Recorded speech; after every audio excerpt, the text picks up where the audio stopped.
Pensado's Place is brought to you by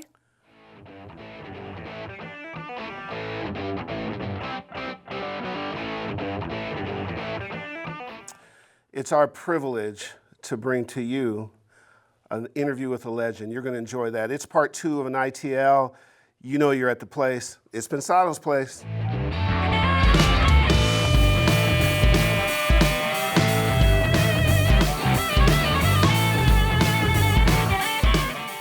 What's up, everybody? How you doing?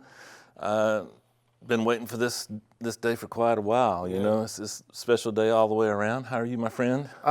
Feel the same way you do. The opportunity to watch you and our guest at work is a rare moment. It was a rare moment to participate in it, huh? It's rare because you saw me working, or it's rare because of the guest? See, you always get to some context. That's why I love you. Absolutely. By the way, you're the picture of sartorial perfection today, my friend. It was a special day, special show. Got to try it out. I'm well coiffed. Well, absolutely. Well coiffed, sartorial stuff. That says something about our guest, huh? And your dulcet I never can say that word. Mellifluous tones there you are go. emanating Very in the good. room Dulcet in a and wonderful way. mellifluous. Both in one. That's a bonus for everybody. Why don't we get to the good stuff? So quickly before I was still on the air. Hey guys, well, good to see you again. As usual, we're coming from the Art Institute of California, Los Angeles, from the beautiful HD studio, which stands for Harley Davidson. Herb and Dave Studios, no longer evident. But that's cool. We're with a legendary get the brand. memo? I did not get the brand. Okay, I'll fill you in. Thanks for all the stuff you do for us on social media. Like and comment, and that really supports the show. Absolutely. Absolutely. Amazing things are happening for us that we're going to be able to share for you, so please do that. With my insecurities, it's much needed. For both of ours. Just a wonderful opportunity is being brought to you by our partners at Vintage King. They were very instrumental in facilitating this interview, which you're about to see. Yeah. Hello to all of our guys there. Do you have a Stump the Vintage King, guys? Son of a... yeah, I remember it. Okay. Yeah, I do. I get people coming up to me all the time and saying, the electricity in my area sucks. First of all, can electricity actually suck? And secondarily, can electricity quality vary from region to region? And thirdly, what are the symptoms and cures if the answer is yes? Wow, a threefer. Damn good question. Very good question, Dave. Okay, so Jacob inspired that question. Great. So get those answers in. Now to our Avid family, we have got winners from our great Pensado Pose promotion. We got a couple pictures. Here's picture 1, all the way from Buenos Aires. Oh, Jesus Romero sent in a picture. We love that. He's getting prizes. We got another one from Steven Sherjev out of Germany. He's getting prizes. Very cool. And then a local, a homer, Greg Schultz out of Newport Beach sent in. That's a pretty hot picture. Very congratulations. All these guys are getting Pro Tools 10. They're all sponsored by Avid, all from our great NAMM experience. So make sure you get some pictures going. There are more prizes. There's inboxes. There's more Pro Tools 10. Should be fun. So take your opportunity to get that feature in the show. We want to see your creativity and make sure you get something for it. What a ball. So also we have our buddies at Indaba in New York. We've got another mix contest. So there's a new mix competition. It's an EDM style track. It's blazed by the Manic Agenda. Let's see what you do. You know, we've had a lot of Pensado folks who have represented really well in these mix competitions. The Indaba cats and myself, we scoured through a bunch of selections, and I think this is going to give you guys a chance to really show your chops and skills. And you've done some thinking about. Yeah, you know, I take this pretty seriously, so I listened to everything, and I came up with a 100-point system, 10 categories, each worth 10 points apiece. We'll post that on Facebook, and that way they can kind of see what my So we'll put that on Facebook. We'll also put it on our site so you can go there. Here's your submission period, February 1 through February 15th. You'll see all this information running behind me. The voting period is February 1st through March 15th, and then we'll announce those winners March 15th. So get it in. Show up, show off. Can I say something? Dorothy, you can say whatever you want, Dave. In my world, I enter a mixed competition every day, sometimes multiple times a day. If you want to approach getting, yeah, well, I win them all. Yeah, it's just some clients are dumber than others. And so this is actually good training. It's a good way to it's not a win or lose, but to compare yourself against the competition. And it's a very healthy thing, and I think it's something that's an extension of the educational component of the show. It's not just a contest. It's a way for you to check your growth, check your, where you're going, and the competition should be healthy, and it should be something that can carry you through in life. It's that important. Well put. Why don't you introduce our ITL? Oh, part deux. Yeah. And Duh. yeah, part deux, and we kind of tie all the loose ends together from the last ITL. So if you'll run it, Will.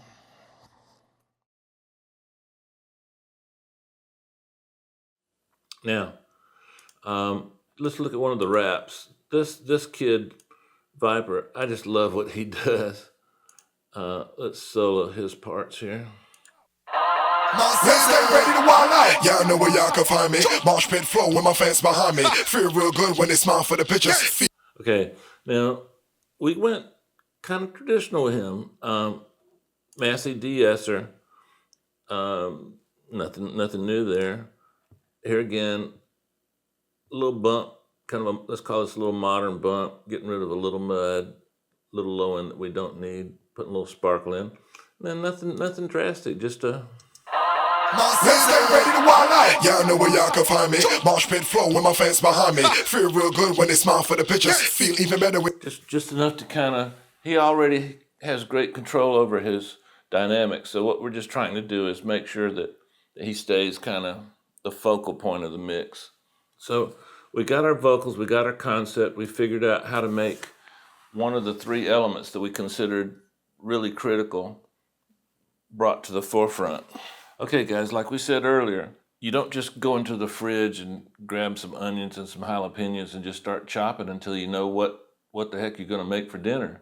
So everything we're doing, all these different elements are based on the foundation of knowing what we're cooking for dinner. Now, I told you the other element that I thought was really important was the kick drum. So let's take a look at that. Okay, now if you remember, their kick drum had a little different feel. So we wanted to try and emphasize our 4 on the floor feel. So this is what we did.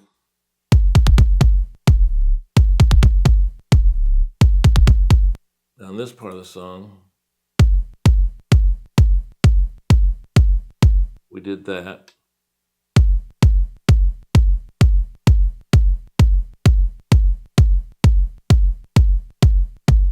What I've done is just, their sounds were pretty good to begin with, just a little bit of compression, a little bit of pull tech, and then our old buddy, the parallel chain, taking off a little bit of the sub, augmenting it with a little bit of that guy.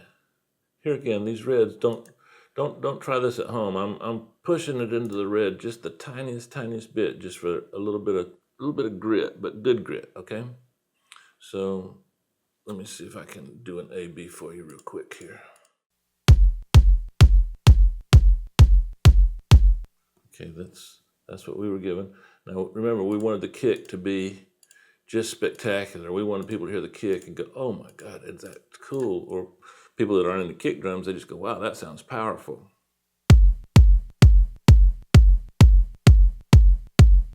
Blowing the top off the analyzer, getting a lot of low end. Now, the third element that we talked about, and this is the one I actually find the most fascinating in this song, was the main synth. Now, we tried 3 different synthesizers, and if you'll notice, this synth has nothing on it. It's really important, and I didn't touch it. Why? Listen to it.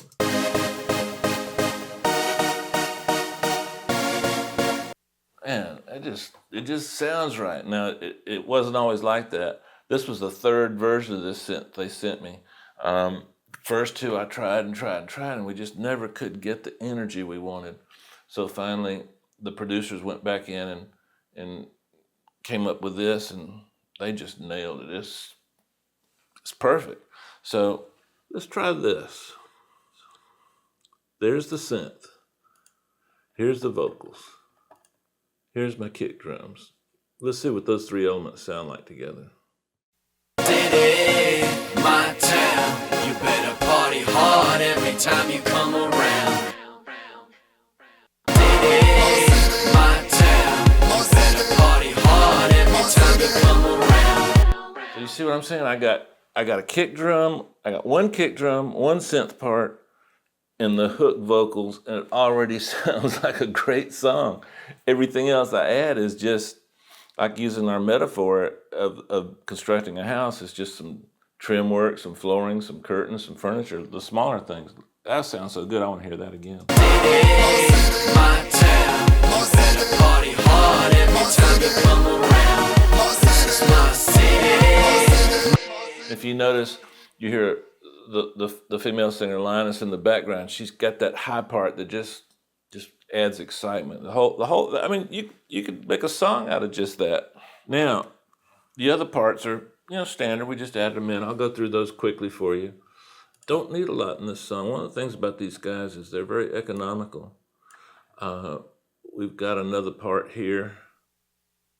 This here's my jam. My hands up sky high, waving haters by. Just a groove synth part. Now that part is just as much rhythmic as it is harmonic. By harmonic, I mean the notes. And so I had to make sure that I had a real good rhythmic component to it. If you notice, I didn't touch it. It's perfect.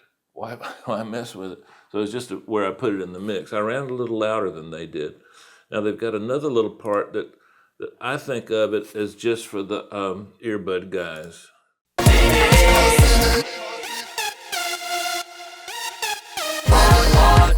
And then we didn't use all this stuff. We just didn't need it. These are things that we just felt were, the song sounded great. Why add more stuff? Now, on the percussive end, we wanted something to build. So the end of the song has what I think I got it from Ed C. I think he's the first person I heard call it pea soup, but we call this pea soup.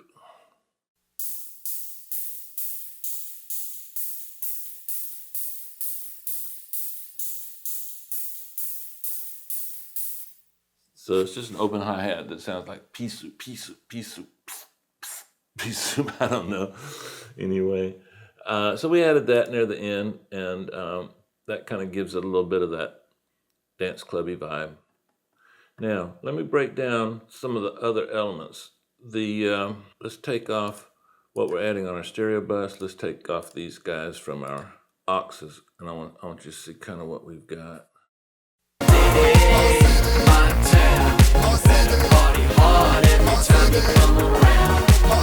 Okay, let me add it all back.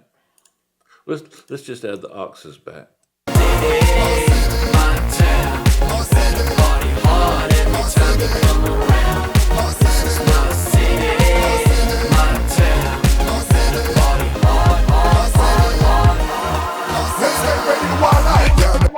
Okay, so you can see just a little gentle nudging here and there to kind of glue the music together and add a little bit of sparkle to the vocals, and then the drums. We just wanted to make sure that we got them under a little bit of control. Now, feed all that to the auxes, and this is what we've got.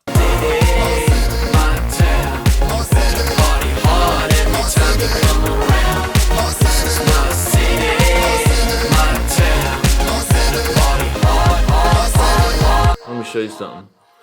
You see all this red? I'm gonna take it out of the red, and you'll hear what it's doing. You can use the distortion to your favor.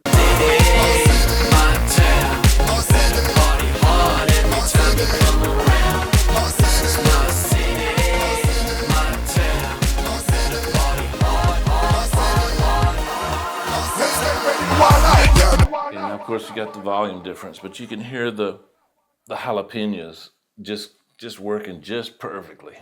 I don't know how else to describe it. Don't be afraid to take elements from one part of the song and manipulate them in such a way that they can be used in a different part. We loved the hook, we loved Viper's part, and so we copied and pasted it.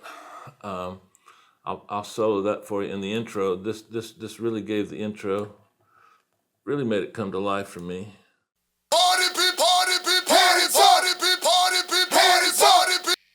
I mean, what greater call to get up and dance or turn it up if you're in your car or whatever. So we moved a lot of elements around that didn't exist prior to the mix, not because we wanted to be clever, just because we felt the energy, felt the vibe. So let's consider this an introduction to the thought process of the mix. It's not about EQing all the time. It's not about compression. It's not about anything other than just emotion and feeling and vibe and trusting your taste and having a plan, knowing what you're trying to accomplish, figuring out the elements that are going to be the main feature. Going back to our food analogy, if we're making a spaghetti sauce, it's about the sauce. If we have meatballs, it's about the sauce and the meatballs. And then if we want to get gourmet, it's about the sauce, the meatballs, and the pasta. So how finely you dice the onions, how much salt and pepper you add, those are taste things. Those are the little extra things. This song was all about 3 elements. We really worked hard. We got those to work by themselves pretty good. Then the rest of the song just mixed itself. All right, I hope you got something out of that.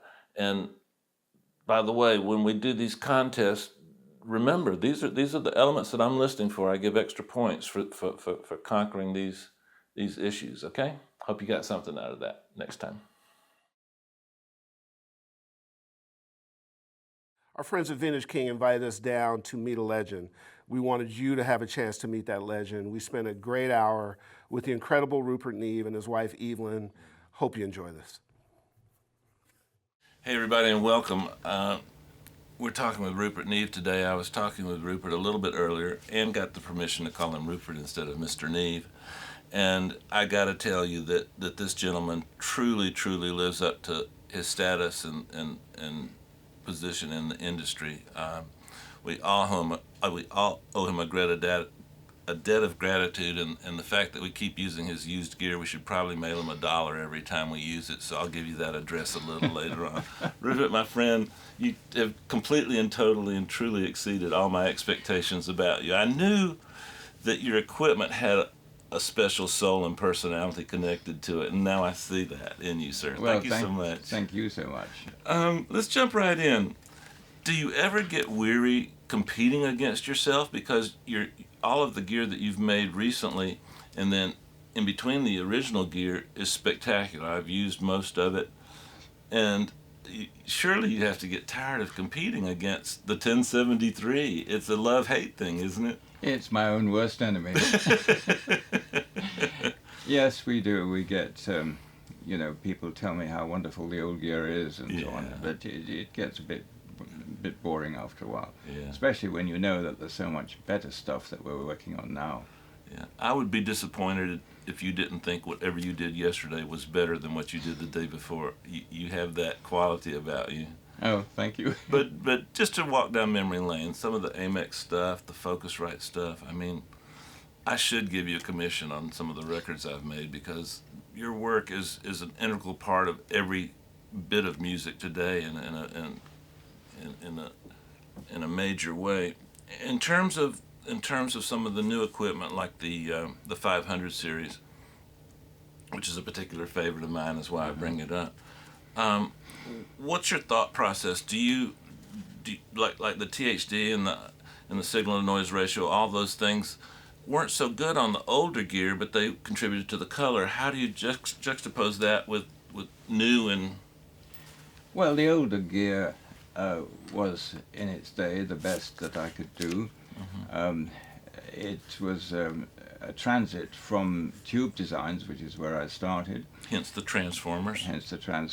Because with tube equipment you had high voltage amplifiers. You could not connect high voltages to the outside world without killing your customers.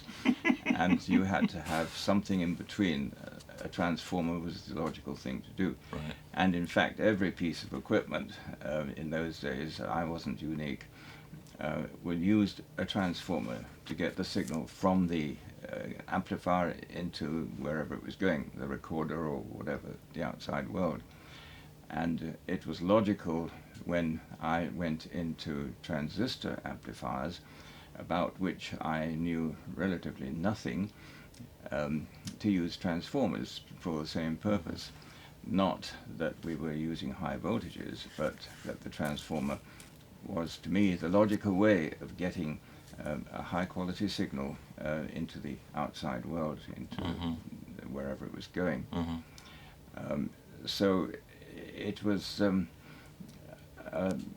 the designs were single-sided, which that is to say they were not push-pull. And that's why you went into Class A. Well, a single-sided amplifier is by definition Class A, yeah, Class of course. A. And so, without fully realizing what I was doing, those amplifiers sounded the way they did because they were single-sided. They did not have any crossover distortion because they couldn't. They were not. There was no crossover. Exactly. And they used transformers, which was a very highly integral way of getting the signal from point A to point B. So today, if we take a big jump, I now have a much clearer understanding of what went on in the old days, and I believe that I was guided, if you like, into the kind of designs of the old days. And That was coded speak. That's yes, cute. well, Okay. it was because I believe, as a Christian, that I'm not a standalone, and that I do get guided. I believe that So too. when we were doing those designs with a great deal of difficulty, I might say. There was no magic design descended from heaven or anything, but worked through the night, slaved away to get the designs into the customer's hands so that he would pay the bills and I could pay the bank manager, and it was the old circle. And Evelyn. keep her And busy. Evelyn, yes, we had to eat as well. Yeah. So, yes, but now I have a much closer understanding of what went on, and when I wanted to come up with new designs for the 5088 console, it was logical to avoid any semblance of crossover distortion, so every little amplifier,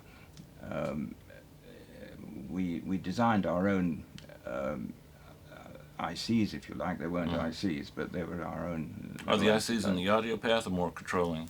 Yes, it was all in the audio path. More as op Our own amps or op amps, yes, okay, we good. designed our own op Gotcha. amps in effect. And they were necessarily all Class A single-sided. Oh, cool. And because of a whole pile of technical reasons, we needed a greater dynamic range, so I went in for much higher supply voltages, Okay. which you could not do with integrated circuits. but 40, 50, 60 volts? 90 volts. 90 volts? 90 volts, yes. Wow. That's a So we lot of have, volts. That gives you a lot more swing. A lot more swing, Gotcha. something like 10 or even 12 dB of No. additional headroom, yes. That's what I'm hearing. They sound spectacular, by the way. And that's the reason for it, or one of the reasons for it. Rupert, a person that's just getting into audio, that's not earning a living with your equipment, but the first thing they've done is heard the name Neve. And so everybody's lusting for a 1073, and they can't afford one. They're too expensive now. This young enthusiast that's coming along, probably not earning a living, what piece of gear that you currently have available should they start with? I wouldn't point them to a particular piece of gear, because you've just said it's not within his budget to buy such a piece of gear. But your 500 series is affordable? Yes, and that would be a good way to go. But it depends what he wants to do. What he's got to start with before he can even define the type of piece that he wants is to listen to the real thing, listen to music, to become acquainted with real musical sounds, the nature and character of different instruments and of instruments playing together, so that when he comes to make his recording, he can do that with some integrity because he knows what he's aiming for. Wow. Then he can go for Great one of the advice. 500 range and use it as a mic pre or whatever his needs are. But of course, he needs more than a single piece of equipment, unfortunately. And some taste and some skill. And then for a cat like me that earns a living and am blessed to be able to afford some of the things I need to for my profession. What's something that you're proud of that you can recommend for me? You're proud of everything you do. Bad sentence. I knew you were going to say that, but just something that. Well, again, it depends what you really are aiming to do. And I would start with a microphone. You need a microphone which will faithfully take the sounds that you give it, or that the musical instruments that you're recording will give it, and doesn't add character of its own. That's really the essence of all the rest of the equipment. If the microphone isn't right, then you're wasting your time to a large extent with the rest of the equipment. True. Now, many condenser microphones do have mid-high frequency peaks, rises in response in the 6, 8, 10 kilohertz region, which give them a very crisp sound, but it's not real. Well, they were designed to be placed farther away from the source, and so they had to increase the high end range. Well, they were designed, particularly in some ways, they were designed, but in other ways they just happened, because that's the natural frequency of the resonance of the diaphragm, which they hadn't yet tamed. I got it. So with my colleague Sui Zhu of SE Electronics, who's a marvelous designer, he has designed capsules which, after many hours of conversation between he and I, conforms to this principle of being totally flat and extending beyond the normal 20 kilohertz, so that then I give it the amplifier that the capsule will feed, and you've got a microphone of considerable integrity which will really listen to the music that you're giving it, the instruments or the mix of instruments that you're giving it. So that's really the starting point. What is a recent technical advance that you find pleasant and useful? Is there one that comes to mind? Once you've got a really first-class pathway, if you like, from the sound in the studio or in the concert hall, which goes through your equipment and so on, what you do with this? In the old days, we used to put it on tape, and it was pretty good, but tape has its limitations. And so That's interesting that you say that. That's my next question. What are they? So I'm sorry to interrupt. well, so the limitations are evident, frequency response and dynamic range, but the idea of the direct stream digital appeals to me because of the extremely high sampling rate and no bits, so that it seems to me that something in that field is going to be able to record these signals that I'm talking about with integrity. So would it be safe to say that then that your problem with digital is not digital, it's the lack of top-end response that you have a problem with digital with, and the concept of stringing 48,000 pieces of information in a second together? That's the problem you have with digital. that's pretty much it, yes. So have you noticed any sampling rates like 320K or 196? Where would you Well, say? the higher the sampling rate, the better the quality. Right. But until you get way beyond the 196, which is pretty good, you haven't completely eliminated that carving up of the audio signal. Right. And I think we can hear it, we can perceive it. We if we don't actually write down and say, well, that's such and such a sampling rate, there is something inside the brain that the perception is responding to, saying this isn't quite it yet. I feel you. Back in the 80s, I had the pleasure of working with a synclavier. I could be wrong, but it seems like that was 320, so 320 sampling rate. And So the technology exists. It's just the cost, I guess, is Oh, yeah. prohibitive now. Do you have any interest in pursuing that as something for? Not personally, because I'm no kind of digital designer. I really know little about the digital field. Yeah, but there are some very fine engineers who do know, and who are happy to produce really high quality equipment. So, Rupert, like when you're not really doing anything, do you still go in the old woodshed and grab the breadboard and a soldering iron and solder up some creations these days? Well, I have a good little working lab at home, and I do put my own circuits together. Usually I start with some kind of a simple CAD system to kind of help me along and simulate the circuits. And then if it looks You know, there's a interesting- joke there about using a digital medium to design it, but not to be it. Oh, yes. So I'll engage the help of one of our really very fine team of engineers at Excellent Rupert team. Neve Design. Yes, we have a wonderful team. And so I mean, they're pretty busy, and unless I can get Dennis to make space in the program for the latest idea. And are you still listening to Handel's Messiah as much Oh, as you used to? absolutely. How many times have you listened to it in your lifetime, you think? Many times, and including the fact of recording it on 78 RPM disc in the old days. Direct, like, Yes, direct, oh, yes. so this must have been in your, like, early Oh, 20s. it was certainly before the Neve Company.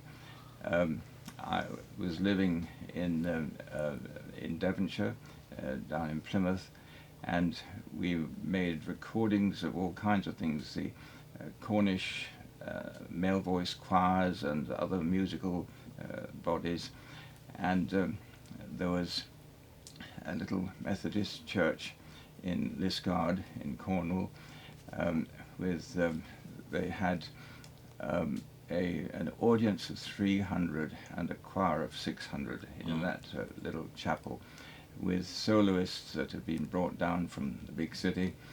And my partner and I, recorded on disc, on lacquer disc, 47 sides of the Messiah. 47? 47 sides of 78 Yeah, so RPM. that would be 18 minutes a side? No, that was 4.5 minutes a side. Oh, because you were 78. Yes. Oh, wow. So, no, that was, and we had the equipment out in a truck with a very noisy vacuum cleaner motor sucking the swarf off the record, and it was an experience. But we had other experiences too, like we recorded much less long and under much less favorable circumstances, oratorios like Elijah and so on. And I spent several years recording that kind of music in the Cornish towns and villages. Wow, that's very cool.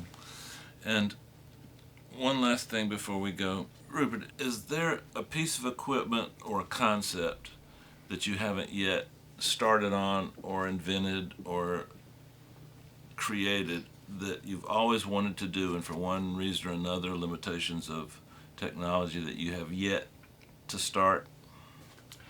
Well, it's a hard thing to answer, because if I'd thought of it, I'd have been working on it. That in itself is all the answer I need, my friend. That was a good one. But That was great. It's been a wonderful time, and I could not have done it myself. I have the support of some wonderful engineers and colleagues, and the support of people like Josh, who lets me get up to all kinds of antics in the company. And it's a sort of mutual support, and it's mutual respect one for another, and the abilities of these designers who put up with some of my wilder ideas and will be willingly working on it. And if they're not right, well, they'll be kind enough to tell me so. But if they are, they'll complete the design, bring it to fruition, and it's all very satisfying. I can't expose the future because I don't know what the future is going to hold.